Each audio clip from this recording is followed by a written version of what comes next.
Salut à toi. Dans cette petite chronique, laisse-moi te présenter la voix martiale du guerrier, le Bushido. Non? Non, c'est pas ça? Ah oui, c'est la voix du manga, Mangado. Bushido? Mangado? La voix du... Ah.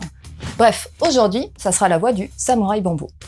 Les amateurs de Matsumoto Taiyo savent que l'auteur est une valeur sûre quand il s'agit d'étonner le lecteur et de le dépayser. Après Number 5, Amer Béton, Ping Pong et Gogo Monster, Matsumoto nous propose sa vision du Japon féodal à l'heure d'Edo. Une fois n'est pas coutume, il sera associé à un scénariste, Eifuku Issei, encore inconnu chez nous.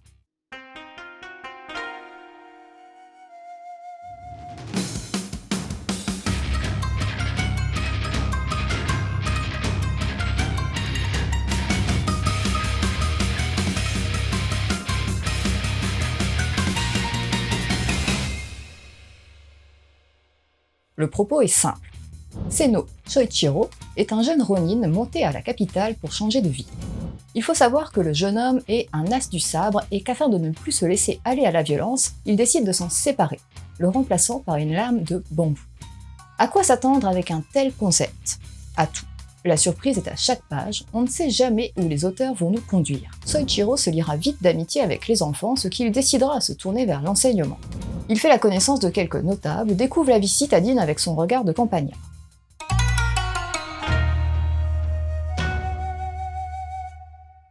La série introduit très vite des personnages hauts en couleur. Soichiro d'abord, homme fantasque, toujours souriant, l'air naïf, rêvant de papillons et parlant avec les chats, parfois représentés sur les traits d'un renard. Une manière de signifier le contraste avec sa maîtrise du sabre. L'homme semble de plus en plus proche des esprits, comme le remarque le petit Konkishi, dont le lecteur partage souvent le point de vue. Les autres ne sont pas en reste, que ce soit Genji et son maître Daizaburo, ou le logeur de Seno, un ancien chef mafieux. On retrouve bien sûr le rêve, les passages oniriques sont une marque de l'auteur, et se manifestent ici par l'esprit du sabre de Seno, une femme borgne. Le plus difficile dans un Matsumoto, c'est d'être concentré dans sa lecture et de surveiller les détails qui permettront de comprendre les ellipses que l'auteur apprécie. Par exemple, la vente du sabre entre les premiers et seconds chapitres sera laissée à la réflexion du lecteur, tout comme les transitions entre rêve et réalité sont inexistantes. Néanmoins, Matsumoto n'est pas seul. Le titre se veut plus accessible que les autres. Les épisodes sont plus ou moins indépendants, se présentant comme une chronique de la vie japonaise féodale, bien qu'une histoire de meurtre en série semble présager un fil rouge.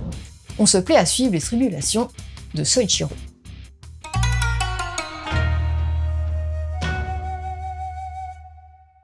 Le style de l'auteur est bien là, reconnaissable entre mille. D'aspect brut, brouillon, et pourtant si l'on s'y intéresse, on remarque qu'il est bien plus maîtrisé qu'on ne le pense. Ici, Matsumoto emprunte aux estampes japonaises de l'époque d'Edo, aux représentations traditionnelles des yokai, les gamers se souviendront d'Okami, et aussi dans une certaine mesure à Picasso, quand il s'oblige à représenter les visages de ses personnages autant de face que de profil. On obtient quelque chose d'étonnant, auquel on s'habitue finalement rapidement. Ce premier tome est une très bonne entrée en matière qui exige de lire la suite.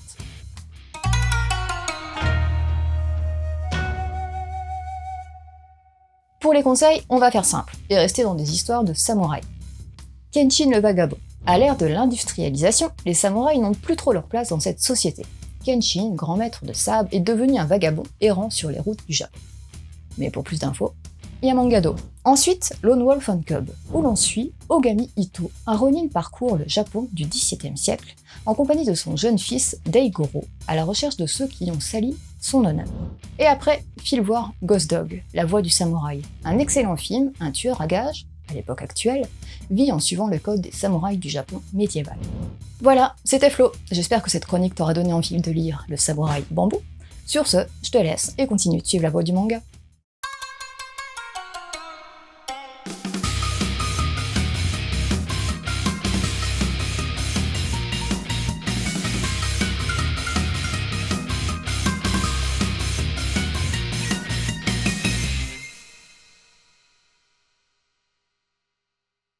Monsieur et Madame Urai ont un fils.